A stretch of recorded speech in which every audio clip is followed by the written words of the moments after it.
au cœur de nos massifs avec Esprit Montagne et Poma. Mountain Planet donne rendez-vous à tous les acteurs de la montagne dans Esprit Montagne. Le groupe Samsé et l'entrepôt du bricolage vous présentent Esprit Montagne. Le groupe Samsé et l'entrepôt du bricolage vous présentent Esprit Montagne. Mountain Planet donne rendez-vous à tous les acteurs de la montagne dans Esprit Montagne.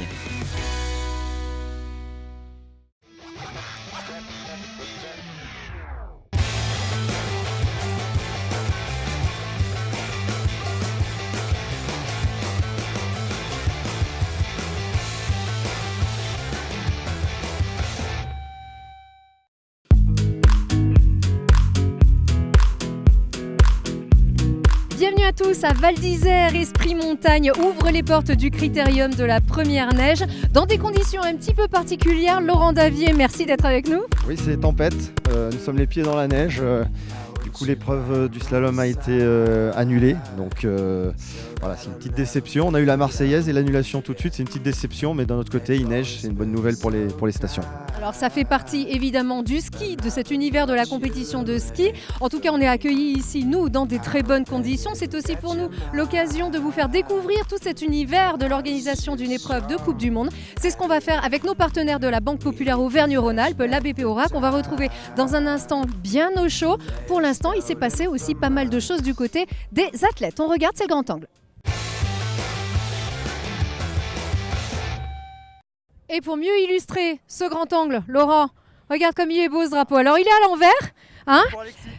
C'était pour Alexis. Exactement. Alors Alexis, ça on a dit, l'épreuve a été annulée de ce samedi, mais du côté alors d'abord de Perrine et les boss, ça cartonne. Ben oui, Perrine Lafont a doublé la mise en Chine à Taïwo et gagné une deuxième victoire de la saison. Je pense que ça va être un peu le fil rouge de sa saison. Victoire, victoire, victoire. Voilà, elle domine vraiment sa discipline. Et sur cette saison, justement, une saison impériale qui s'annonce pour Perrine. Oui, saison impériale. En plus, ce bon résultat est complété par la troisième place de Ben Cavé chez les garçons. Donc l'équipe de France de boss est en forme. Ça marche très très bien. Bon, notre biathlète également, un beau résultat pour Simon Dessieux. Oui, pour l'ouverture d'Orfilsen en Autriche, deuxième du sprint, Simon Dessieux. Derrière Johannes Böll, norvégien.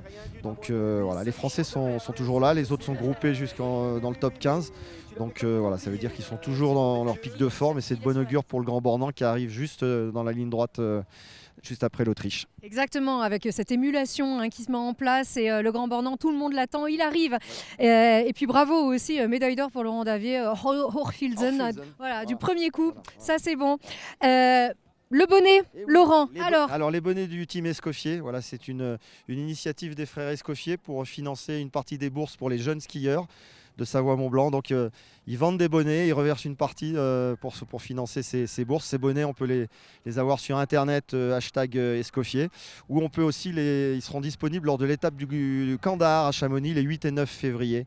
Voilà. Faites un geste, c'est adapté à la météo, un bonnet blanc pour les jeunes femmes, un bonnet bleu pour les hommes, et on fait un geste pour le ski français, pour les jeunes, pour la relève. Voilà. Regardez comme ils sont jolis, hein ? On est pas mal, hein. Le pompon. Le pompon, merci beaucoup.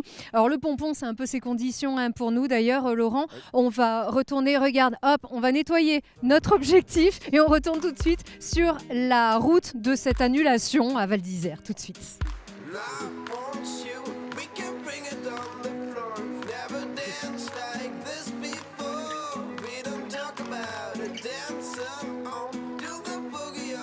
Allez, sur la route de Val d'Isère avec Ingrid Jacquemot, directrice du club des sports de Val d'Isère.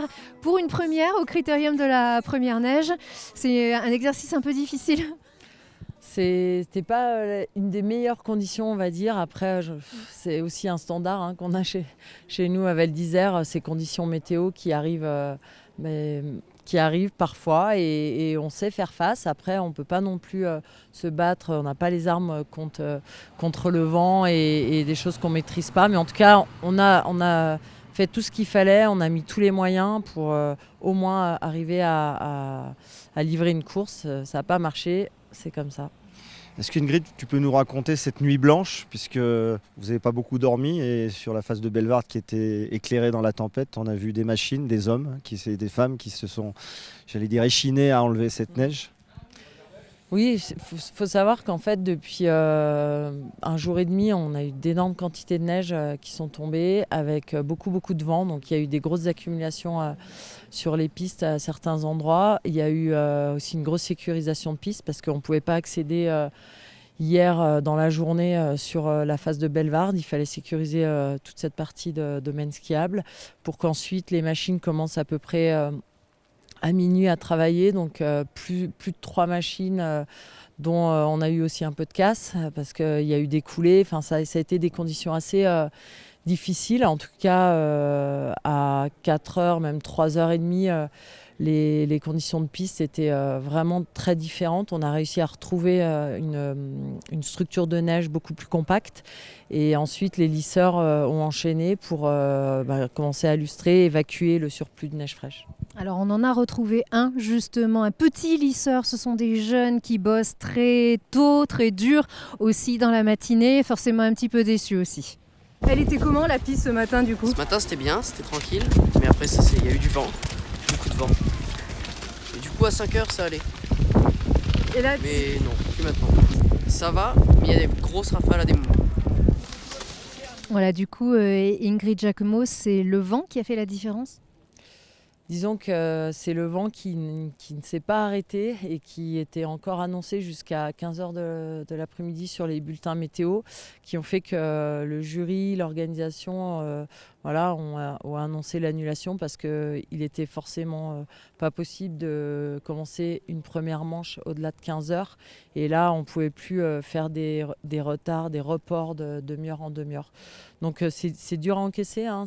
On a l'impression de subir quelque chose alors qu'on y croit jusqu'à la dernière minute. Franchement, à aucun moment je pense qu'on s'est dit qu'on pouvait annuler l'épreuve. Et voilà, c'est dur à encaisser. Et après, on repart tout de suite, comme dans le sport de haut niveau, il faut rebondir et se remobiliser. Là, les gens sont à nouveau partis sur le terrain pour préparer la journée de demain. C'est qu'une étape finalement. Au-delà de la frustration sportive, est-ce qu'il y a un impact financier quand on est organisateur et qu'on annule une course comme ça ? Oui, forcément, il y a un impact qui est un peu lourd de conséquences parce que il y a des enjeux, il y a des gens qui ont pris des engagements et c'est comme quand on livre pas un événement ou qu'on livre pas le spectacle que les gens pouvaient attendre. Donc voilà, ça fait partie du jeu, on le sait, c'est un risque.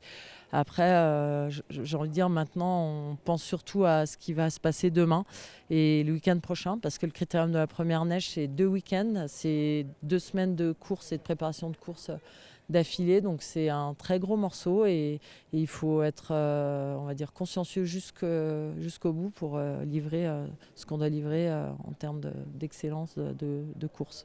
On sait que le versant femme est important pour toi, pour le critérium, hein, c'est quelque chose qui te tient vraiment à cœur. Comment faire pour donner cet éclairage sur ces superbes championnes sur une piste de descente magnifique là, ok. Mais comme tu le dis, c'est aujourd'hui le vrai enjeu pour nous, c'est comment valoriser, comment créer de l'attrait pour ces compétitions de vitesse féminine, alors qu'on a un gros rendez-vous sur le week-end masculin et on n'arrive pas à créer autant d'émulation pour les femmes. Il y a les connaisseurs, il y a le public passionné qui est là. Maintenant, l'objectif, c'est de toucher peut-être le grand public. On a des nouveaux partenaires qui sont rentrés avec nous pour nous soutenir sur ces épreuves, en particulier chez les femmes. On a essayé de recréer aussi une partie réceptive qu'on n'avait plus du tout. Donc c'est des petites choses. C'est on va dire un début. L'année prochaine, il y aura de nouvelles choses pour mettre en lumière, parce que le sport féminin est très très en lumière, comme je disais, en ce moment. Donc à nous d'utiliser les bons leviers pour que ça fonctionne auprès du grand public. Voilà. Le levier de la victoire aussi appelle souvent le grand public, avec une équipe de France qui retrouvera vraiment la gagne et du volume aussi. Une équipe bien sûr, le bout des spatules. Donc rendez-vous le 21 et 22 décembre aussi pour le week-end des femmes, ça vaut le coup. Tout à fait. Merci beaucoup. On vous souhaite beaucoup de courage, Ingrid Jacquemot, pour les heures qui vont venir. En tout cas, le public, il est là. Il est ici encore dans les rues. Les télés sont là aussi. On va essayer d'aller retrouver quelques personnes encore chez les VIP. Bon, on a retrouvé Gauthier de Tessia qui est tout frustré. Hein. Ça va pas ?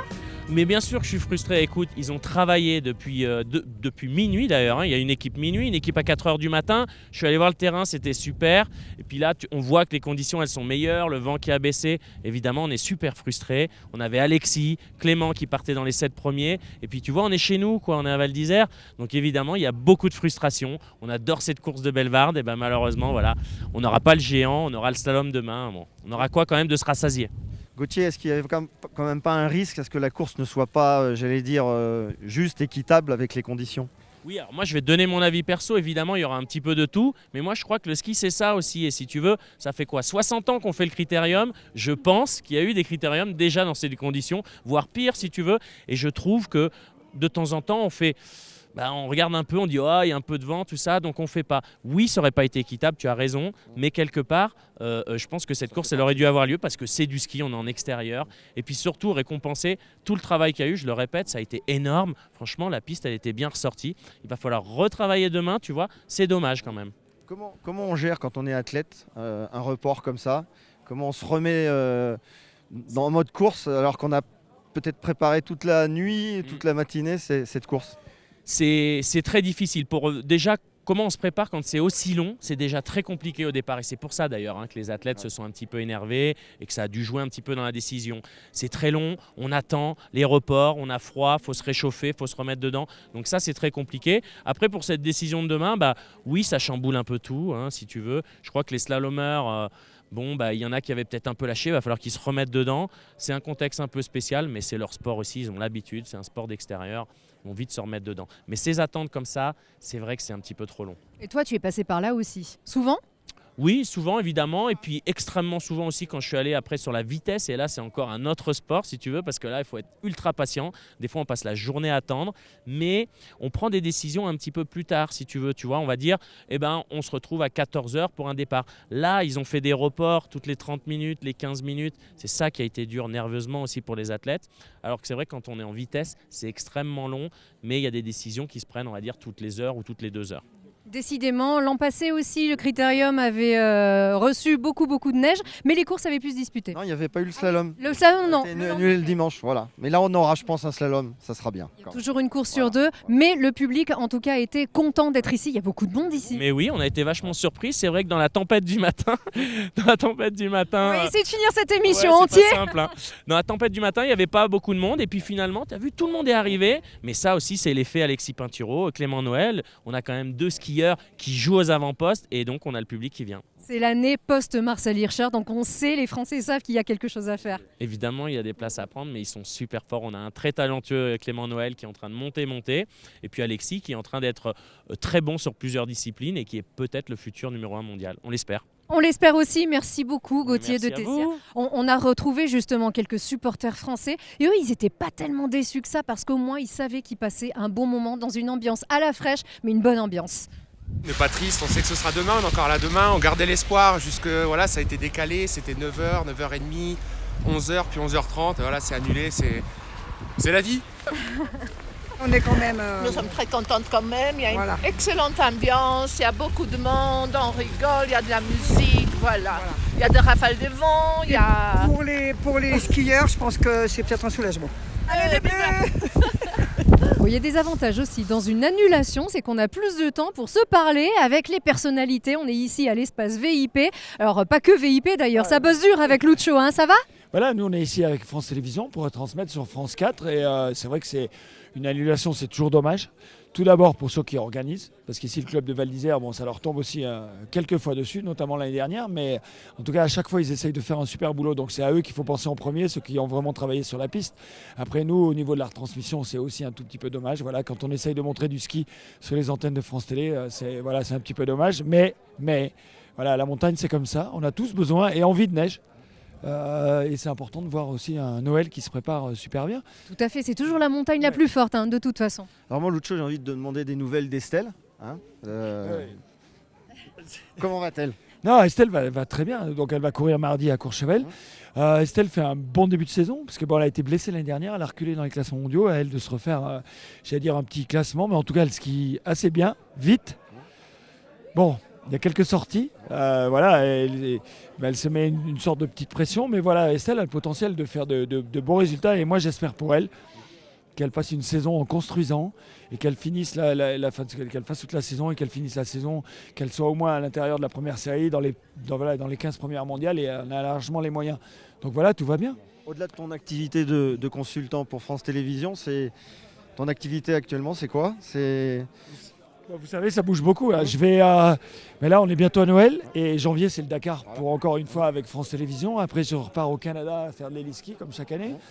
Et ensuite, on travaille aussi avec Grand Valira en Andorre sur les compétitions. Cette année, on a un tout petit creux. Mais bon, voilà, l'avenir, c'est ça. Et puis après, avec tous les autres partenaires qu'on a. Et c'est assez occupé, j'allais dire. On ne s'embête pas. L'automobile, c'est... Alors, l'automobile, ça a failli repartir. Ouais. J'ai fait beaucoup d'essais. J'ai failli être au départ cette année du Dakar. Histoire de budget, etc. Mais bon, j'avais une vraie envie de repartir dans l'automobile. J'ai beaucoup reroulé. Et c'était vraiment beaucoup de plaisir. C'est ça en premier qui était bien, mais après ça va peut-être devenir compliqué. Vous savez, la roue tourne et commence à vieillir un peu. Mais on se rappelle toujours des bons souvenirs ici sur un front de neige. Hein. Oui, mais Val d'Isère, ça reste... Vous savez, j'écoutais Clément Noël tout à l'heure qui disait courir à domicile, c'est toujours quelque chose, ça veut dire quelque chose. Et bon, nous, descendeurs, à l'époque, il y avait la descente ici, venir faire le critérium, ça voulait dire beaucoup. Et j'avais mis beaucoup de cœur pour essayer de gagner ici à Val d'Isère. Je terminais second, qui a failli être ma première victoire en Coupe du Monde. J'étais doublé avec un gros dossard numéro 64, qui était Pépi Strobel, et j'avais pas gagné. Et vous savez, il y avait un bar au Cocor où on avait des amis, on allait voir, et ils avaient tout le palmarès. Et moi, j'avais vraiment à cœur de le mettre. Je l'ai mis. Ouf. Et voilà, donc c'est important de courir à domicile pour l'équipe de France et pour tous les coureurs. Donc voilà, pour moi, Val d'Isère, ça reste une belle station de sport d'hiver et surtout une station qui aime et qui a cette passion, j'allais dire, du ski et de la compétition en même temps. Eh ben, c'était un plaisir de te retrouver, Lucho. À très vite dans nos studios de Télé Grenoble. Eh bien, à très vite. On n'est pas loin. Allez, nous, on va se mettre à l'abri. On te laisse justement sous la tente et nous, on continue, mais à l'intérieur.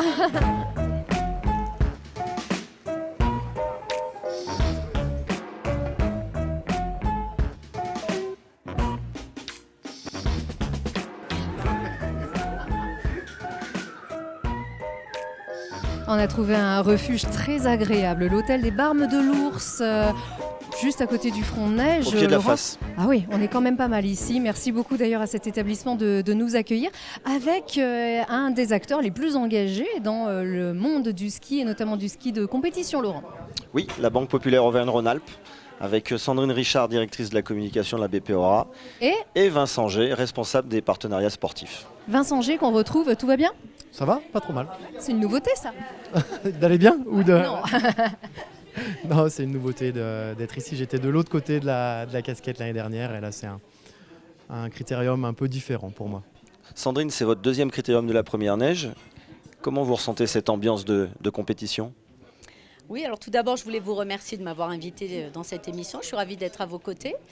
C'est la deuxième année que je viens à Val d'Isère et je participe au Critérium. Je dois avouer que l'ambiance est à la fois conviviale, sportive, compétitive.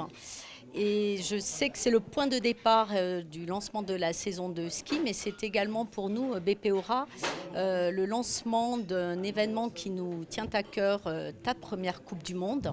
C'est un événement que nous avons lancé il y a plus de 13 ans maintenant et qui nous invitons une quarantaine de jeunes des stations de la région à participer à leur première Coupe du Monde et à côtoyer des champions. Donc pour ces graines de champions, c'est un moment exceptionnel, une expérience inoubliable. Et nous y sommes très attachés parce que cela promeut des valeurs que nous défendons, la transmission, l'accompagnement des jeunes. Voilà, donc c'est un moment privilégié pour nous d'être à Val d'Isère. Vous nous en avez déjà un petit peu trop dit. On veut regarder comment ça se passe tout de suite. Alice Dumas était sur place, ta première Coupe du Monde.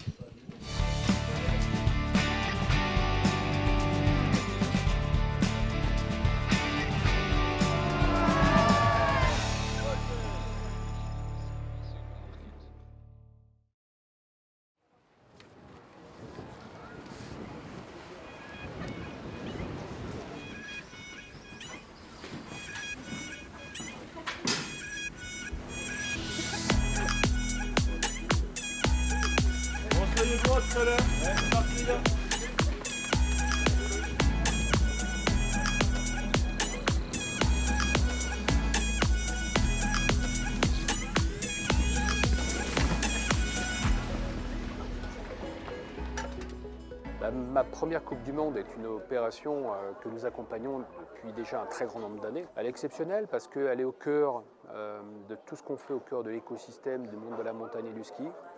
On travaille avec les comités et puis ça permet aussi de permettre aux jeunes d'avoir cette petite lumière dans les yeux, d'espérer un jour peut-être être un champion de ski. Donc voilà, ma première Coupe du Monde, c'est du plaisir et si peut-être aussi un espoir que demain, un des jeunes sera un des futurs champions de l'équipe de France de ski.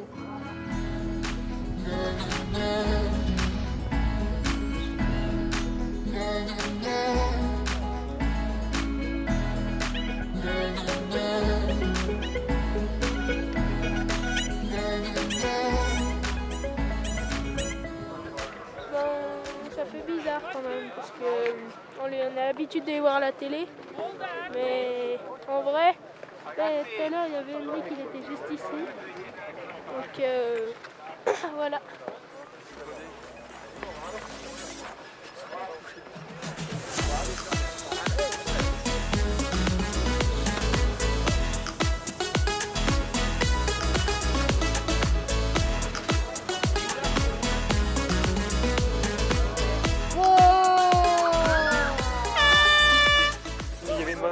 Malgré que la course elle a été annulée, c'était quand même cool. Et ouais, c'était plutôt cool d'être dans l'univers de la course, de la Coupe du Monde et tout ça. C'est pas du tout comme ça que je pensais. Genre la Coupe du Monde à la télé et en vrai c'est pas du tout pareil. Et c'est trop bien, genre l'ambiance et tout.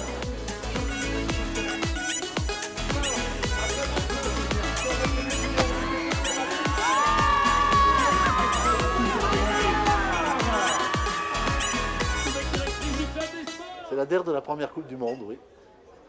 Et très fier d'avoir été pendant 14 ans, au sein de cette opération, parce qu'elle a du sens. Elle amène des jeunes à découvrir dans leur passion une Coupe du Monde, c'est pas rien une Coupe du Monde, peut-être de les faire rêver, de leur donner envie un jour de gagner et de représenter dignement leur club, leur comité et bien sûr la Fédération française de ski.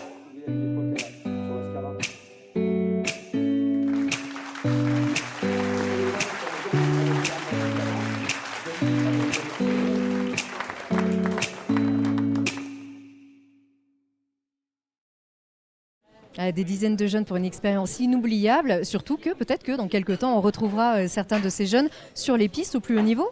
Oui, tout à fait. Nous sommes vraiment ravis de les accompagner, d'accompagner ces graines de champions. Demain, sans doute, ce seront des champions et surtout, cela illustre les partenariats que nous avons avec l'ensemble des comités sur tout l'arc alpin et bien au-delà maintenant, puisque nous sommes aussi partenaires des comités en Auvergne et sur toute la région Auvergne-Rhône-Alpes. Et des clubs. Et des clubs, bien entendu, et notamment le club des sports de Val d'Isère. On se souvient qu'Antoine Deneria avait participé à ta première Coupe du Monde. C'est ce qu'il nous avait confié l'an dernier. C'est vrai. Sandrine, plus largement, la banque a lancé il y a 2 ans son programme entreprise dédié à la montagne. Est-ce que vous pouvez nous dire quelques mots sur cette initiative ? Oui, effectivement, l'agence entreprise montagne a été lancée à Val d'Isère il y a maintenant 2 ans. C'est une agence qui comprend 6 collaborateurs qui est basée à Albertville. Et nous avons créé cette agence pour répondre aux besoins spécifiques des acteurs de l'écosystème montagnard qui ont des besoins vraiment bien spécifiques. Nous avons proposé des services dédiés pour les accompagner, notamment dans leur développement des activités, notamment l'été, puisqu'on sait qu'en raison du réchauffement climatique, les besoins d'adapter leur station pour des activités 4 saisons sont importants. Donc on a souhaité les accompagner dans ce développement. Au-delà de l'agence entreprise montagne, nous avons également une quarantaine d'agences dans les stations sur tout le territoire. Cela représente environ 250 personnes qui travaillent vraiment en proximité avec tous ces acteurs du monde de la montagne et du ski. Et nous ne sommes pas simplement des financeurs, nous, de l'économie, mais nous sommes réellement des acteurs de cet écosystème montagnard. Et parmi ces collaborateurs, il y a de très bons skieurs, puisqu'à chaque fois au challenge des moniteurs, on voit que les hommes en bleu savent très bien skier, parce que vous êtes aussi la banque des moniteurs de l'ESF. Oui, tout à fait. Nous avons un partenariat avec le syndicat des moniteurs depuis plus de 30 ans, que nous avons renouvelé d'ailleurs cette année au mois d'avril lors du challenge des moniteurs. Dont nous sommes très fiers. Nous avons des offres dédiées effectivement pour les moniteurs de ski sur tout le territoire auvergne-rhône-alpin. Justement, à côté de vous, on a un moniteur, Vincent G, mais qui est aussi champion olympique de biathlon, on s'en souvient, à Vancouver au sprint en 2010. Pour quelles raisons vous avez choisi Vincent G, champion olympique, pour incarner les partenariats sportifs à la BPOA? Oui, alors bon, effectivement, à mes côtés, j'ai Vincent G, champion olympique de biathlon, responsable des partenariats sportifs, depuis le mois d'avril maintenant, à la Banque Populaire Auvergne-Rhône-Alpes. Mais avant de parler de Vincent, si je peux me permettre de parler 2 minutes de Gilbert Gaillard. Qui n'est pas champion olympique, mais qui est un champion dans sa catégorie. Mais qui est responsable des partenariats ski et voile depuis plus de 18 ans à la Banque Populaire. Et c'est un jour un peu spécial puisque Gilbert part à la retraite à la fin de l'année, dans 15 jours. Une retraite bien méritée qui sera tout aussi sportive et active. Et voilà, je voulais lui rendre hommage et le remercier pour tout l'engagement et l'implication qu'il a eu durant toutes ces années. Il a maillé tout le territoire, il a parcouru des milliers de kilomètres pour aller tisser des relations de confiance avec l'ensemble des partenaires sur tout le territoire et notamment l'arc alpin. Et donc, il me semble important de lui faire un petit clin d'œil aujourd'hui. Voilà. Et la relève alors Il fallait un champion olympique pour remplacer Gilbert. Absolument. Là, vous êtes allé. Il fallait effectivement tout ça. Pourquoi avoir accepté également de passer justement dans cet univers-là, Vincent ? C'est le projet qui m'a séduit, le groupe. Et aujourd'hui, avec quelques mois déjà au sein de la Banque Populaire Auvergne-Rhône-Alpes, je ne regrette pas mon choix, puisque j'ai été accueilli dans un milieu que je ne connaissais pas. Mais l'ensemble de mes collègues ont été bienveillants, me l'expliquent. Et puis la banque me forme également à tout ce cursus bancaire, réglementaire, obligatoire. Donc c'est un milieu que je découvre mais que j'affectionne. Oui, vous êtes responsable du sponsoring, donc responsable des partenariats sportifs. En quoi est-ce que ça consiste en fait votre quotidien ? Alors c'est un poste, par rapport, on parlait de Gilbert Gaillard, c'est un poste qui a été un petit peu élargi avec tous les clubs de sport professionnels où on est partenaire, également les clubs de ski, les ESF. Donc on a à peu près 200 partenariats sportifs, donc c'est bien. On a aussi évolué avec un partenariat sur les Jeux Olympiques de Paris 24. Donc on est partenaire premium, le groupe BPCE est partenaire premium. Et pour Auvergne-Rhône-Alpes, je suis donc l'ambassadeur, je fais le lien entre le comité stratégique et la région Auvergne-Rhône-Alpes. Vincent, qu'est-ce que l'expérience de directeur du club des sports de Val d'Isère t'a apporté pour désormais incarner cette mission au sein de la BPOA ?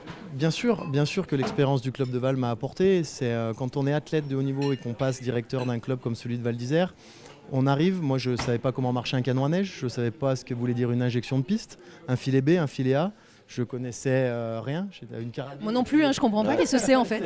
On ne va pas rentrer dans un cours de tout ça, mais par force du travail et puis surtout par les gens de Val d'Isère m'ont accueilli, m'ont formé, m'ont appris. M'ont fait confiance également et j'ai été très bien entouré, ce qui m'a permis d'apprendre, de gravir et de devenir un spécialiste maintenant des écosystèmes montagnards. L'univers de la banque, tu le disais, c'est quelque chose que tu découvres. Comment ça se passe, cette transition entre le club des sports et désormais la banque ? Ça se passe bien, j'ai suivi pas mal de formations réglementaires, j'apprends au quotidien.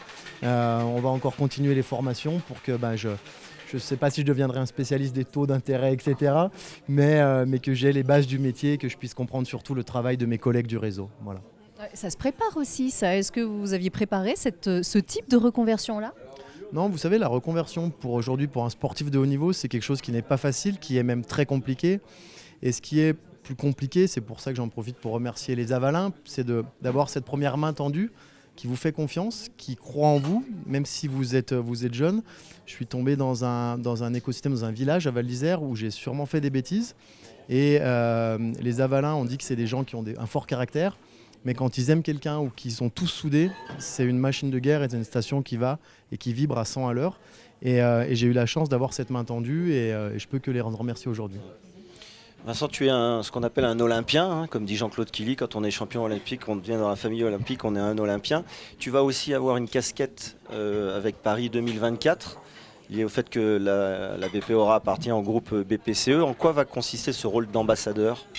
Alors moi j'ai le lien entre le comité stratégique de la banque et le réseau de la Banque Populaire Vin-de-Rhône-Alpes. Donc je dois faire redescendre les infos, faire en sorte que mes collaborateurs soient au courant de ce qui se passe sur Paris 2024.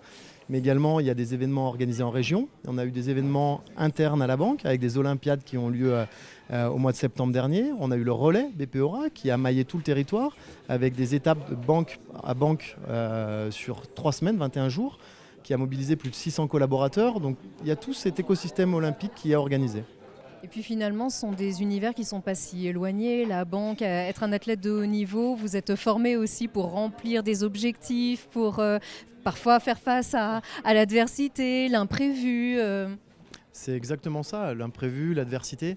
Être aujourd'hui dans une entreprise privée, une entreprise dynamique, une entreprise qui va de l'avant, qui est en pleine transformation, notamment au niveau du digital, c'était aussi quelque chose qui, humainement, dont j'avais besoin. Et je le retrouve dans l'écosystème de la Banque Populaire aujourd'hui, où les gens nous voient comme un énorme navire qui est souvent difficile à manœuvrer. Mais une fois qu'il manœuvre, on a une vitesse de croisière qui est juste monumentale. Et ça fait chaud au cœur et plaisir d'évoluer dans cette banque. En tout cas, ça nous fait bien plaisir de vous retrouver ici. Merci beaucoup. Et on va justement basculer du côté de votre ancienne famille du Club des Sports de Val d'Isère. Merci beaucoup, Vincent G, Sandrine Richard. À très vite. À très vite. Merci de nous avoir accueillis. Bon, Pierre-Julien Berthet, c'est du sport aujourd'hui, hein ? Ça a été effectivement très compliqué. Évidemment, on est déçus de ne pas avoir pu faire cette course. Tout a été fait. Au niveau des équipes sur le terrain, ils ont produit un travail extraordinaire tout au long de la nuit. C'était difficile. Ils avaient sorti une belle piste, mais au final, c'est la nature qui a gagné.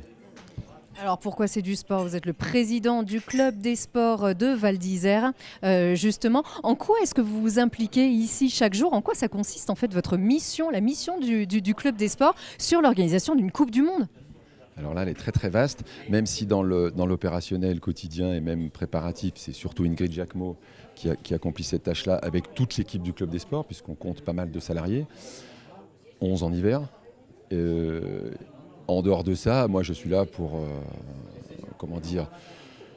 mettre de l'huile dans les rouages et m'entretenir avec tous les acteurs qui tournent autour du Critérium, notamment les partenaires, tels que la Banque Populaire qui, depuis très longtemps, nous aide. Pierre-Julien, est-ce qu'il y a une pression particulière à être président du Club des Sports de Val d'Isère ? C'est le club le plus médaillé en termes olympiques. C'est aussi le club qui a organisé le plus de Coupes du Monde de ski avec le Critérium de la Première Neige, hommes et dames. Est-ce qu'il y a même si aujourd'hui elle a été malheureusement annulée, est-ce qu'il y a une pression particulière ? Il y a une pression constante, c'est un stress supplémentaire de savoir si on va pouvoir faire cette course-là. Quand on est dans l'événement, on est peut-être un peu porté par le courant et on le subit presque plus qu'autre chose. Mais c'est peut-être plus dans la préparation que le stress est là pour savoir si on va vraiment être prêt. Justement, ce Critérium de la Première Neige, quelle place il tient dans la communauté avaline ? Il est très important. Hein. Depuis 64 ans, on organise cette course. Val d'Isère, c'est le Critérium, c'est Val d'Isère. Très difficile de séparer les deux. C'est très important pour l'économie notamment du village, parce que ça nous permet de démarrer la station en fanfare, même si parfois c'est un faux départ. C'est un faux départ, mais sinon voilà, c'est la place primordiale que tient le Critérium pour Val d'Isère. Alors, le Club des Sports, c'est pas que l'hiver, c'est aussi toute l'année. Vous avez d'autres manifestations organisées, notamment un trail qui prend de plus en plus d'importance. Oui, absolument. Notre trail qui existe depuis plusieurs années maintenant, qui a la particularité d'être le plus haut trail d'Europe, qui prend, comme tu l'as dit, beaucoup d'importance en nombre d'inscrits. On aura d'ailleurs l'année prochaine une petite variante, l'Alcotra, qui va passer par la frontière italienne. Ce sera quelque chose à explorer parce que c'est un très beau projet. Ce sera un one-shot, on ne le fera qu'une fois. Mais c'est effectivement pour le Club des Sports un très très très très gros événement, très important. Difficile aussi à organiser pour nous parce qu'on traite tout en interne. C'est nous qui l'organisons de A à Z. Contrairement au Critérium où on est obligé de faire appel à des prestataires et s'entourer de professionnels. La semaine prochaine, il y a aussi l'étape féminine. Elle est importante. Elle est sur un autre versant de Val d'Isère, sur la Daille, qui au passage est la station qui compte le plus de pistes de Coupe du Monde homologuées. C'est important d'avoir cette double culture femmes et hommes. C'est très important. On est fiers de pouvoir organiser 2 courses, les hommes et les femmes d'un autre côté. Il n'y a que 2 autres stations qui organisent des femmes et des hommes. Garmisch et Zagreb. Lake Louise. Et Lake Louise. Et Zagreb, on a oublié Zagreb. Mais Zagreb est plus récent. Voilà. Mais sinon, oui, on mettra un point d'honneur à réussir ce rendez-vous femmes qui est très très important. On repasse sur de la vitesse, c'est autre chose. C'est une autre dimension qui tient très très à cœur à Ingrid parce que, à cause de son passé. Et puis c'est quelque chose qu'on a vraiment envie de valoriser. Et puis, ça n'est que le critérium de la première neige, parce que les autres neiges arrivent, les touristes aussi, c'est une grosse saison qui se prépare. La saison s'annonce très bonne, malgré les turbulences politiques, notamment chez nos voisins britanniques. Mais pour l'instant, elle s'annonce très bonne, elle a très bien démarré, beaucoup de neige, les réservations sont bonnes, donc les feux sont ouverts. On vous souhaite tout le meilleur, évidemment, sur cette saison 2019-2020 à Val d'Isère. Merci beaucoup, Pierre-Julien Berthet. Merci à vous et bonne saison à vous aussi. Oui, merci.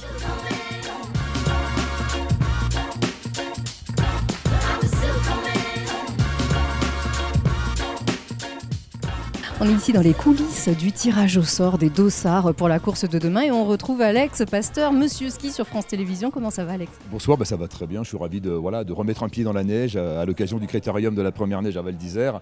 Et nous, on est très heureux de te retrouver ici sur Télé Grenoble. Bien sûr. Bah oui, en plus Grenoble, moi, c'est ma ville, hein, donc tu le sais, ma ville d'adoption. Donc forcément, je suis ravi d'être là. Avec donc un peu de perturbation, forcément, pour les skieurs comme pour tous ceux qui participent à cette Coupe du Monde. Et beaucoup de frustration surtout parce que on attendait un beau slalom aujourd'hui. C'est la deuxième année de suite que le slalom est annulé à Val d'Isère. Heureusement, on aura le slalom demain. Tant pis pour les géantistes. Ça nous frustre parce qu'un géant sur la face de Bellewaerde, c'est toujours un spectacle magnifique. Mais bon, on va se consoler avec un très beau slalom. 2 Français parmi les 7 meilleurs mondiaux. Donc dès 9h30 demain, on sera là au taquet pour vivre ça. Qu'est-ce qui se passe là d'ailleurs ici ? On sait que les athlètes vont un peu par là. Là, c'est un endroit exceptionnel. On n'a pas le droit d'y rentrer.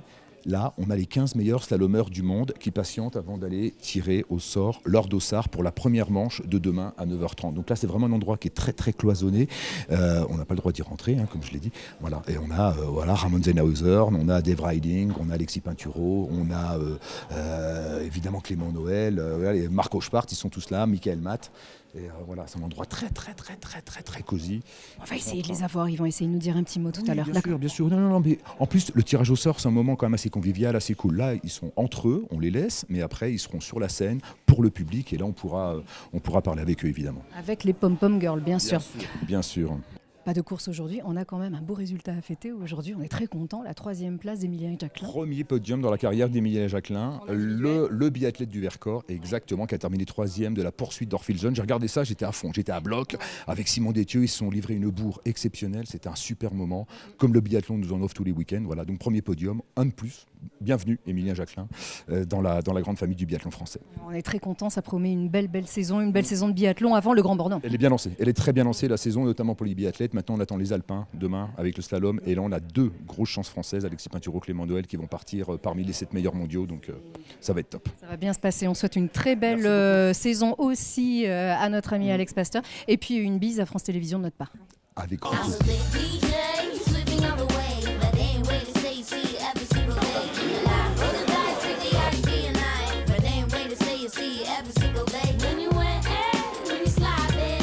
Clément, ça va ? Ouais, ça va. C'était une longue journée, mais ça va. Maintenant, on se focalise plutôt sur demain. Et qu'est-ce qui se passe en fait dans une journée quand une course est annulée ? Quand elle est annulée dès le début, il n'y a pas de souci. On peut se reposer tranquille. Là, ça a été retardé. Donc, on essaye toujours de se remettre dedans. On se réchauffe. On essaye de rester concentré parce que la course peut avoir lieu à tout moment et c'est ça qui est un petit peu usant nerveusement. Maintenant, une fois qu'ils ont dit que c'était annulé, on a essayé de se reposer au maximum, de préparer la course de demain dans les meilleures conditions. Oui, parce que le corps est préparé à cet effort-là. Est-ce que ça vous perturbe un peu, ça déséquilibre ? Non, on était préparé pour aujourd'hui, on sera préparé pour demain. On est tous dans le même bateau, tout le monde a vécu la même journée, donc il n'y a pas de souci. On te sent hyper serein, ça va cette saison ? Oui, ça va, pour l'instant ça a bien débuté. J'ai des bonnes sensations, physiquement tout va bien, donc il n'y a pas de raison d'être inquiet. Un gros, on le dit pas, mais on te le souhaite vraiment, ok ? Merci, c'est gentil. Merci Clément.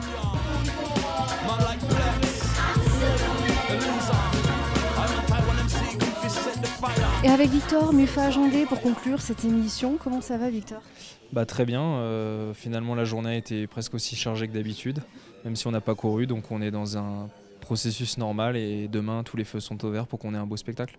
Ouais, comme Clément, on s'échauffe, on s'entraîne, on attend. C'est compliqué vraiment pour le corps de gérer une journée comme celle-ci? Un petit peu, ouais, c'est vraiment une alternance de temps fort, temps faible. Donc ça fait depuis qu'on est tout petit qu'on est un peu dans cette situation-là, mais il faut savoir bien gérer, pas perdre d'énergie quand justement les temps sont faibles et savoir se réactiver au plus vite quand il y a des décisions de prise. Donc globalement, on y a laissé un petit peu d'énergie, mais cet après-midi, on a refait un processus normal de récupération et de préparation. Donc voilà, demain est un autre jour. Et puis on a déjà fait des courses cette année, donc on a déjà repris un petit peu le rythme des compétitions. Il y a toujours une pointe de regret, évidemment. C'est une grosse organisation, c'est une belle course. C'est l'an dernier aussi une annulation. Là, ça fait à quelques rafales, pile à ce moment-là, en fait. Ah, c'est vraiment un peu de malchance. C'est entre guillemets une catastrophe pour nous. Pour nous, c'est vraiment une chance de courir à la maison. Tout le monde est là. L'organisation fait un travail de dingue. C'est un site magnifique. Et on se plaint du réchauffement climatique, mais on a énormément de neige ici, donc c'est plutôt positif. Malheureusement, ça tombe pile au mauvais moment. Et voilà, il y a des enjeux aussi de télé qui ne permettent pas forcément de s'adapter à notre sport. Et c'est un petit peu ça qui nous frustre aujourd'hui.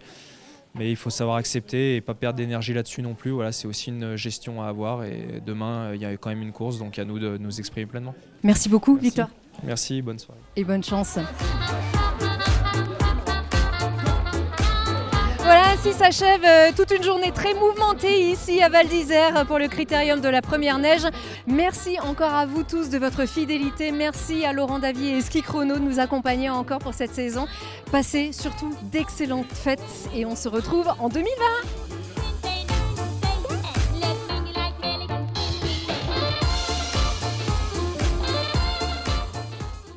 Au cœur de nos massifs avec Esprit Montagne et Poma. Mountain Planet donne rendez-vous à tous les acteurs de la montagne dans Esprit Montagne. Le groupe Samsé et l'entrepôt du bricolage vous présentent Esprit Montagne. Le groupe Samsé et l'entrepôt du bricolage vous a présenté Esprit Montagne. Mountain Planet donne rendez-vous à tous les acteurs de la montagne dans Esprit Montagne.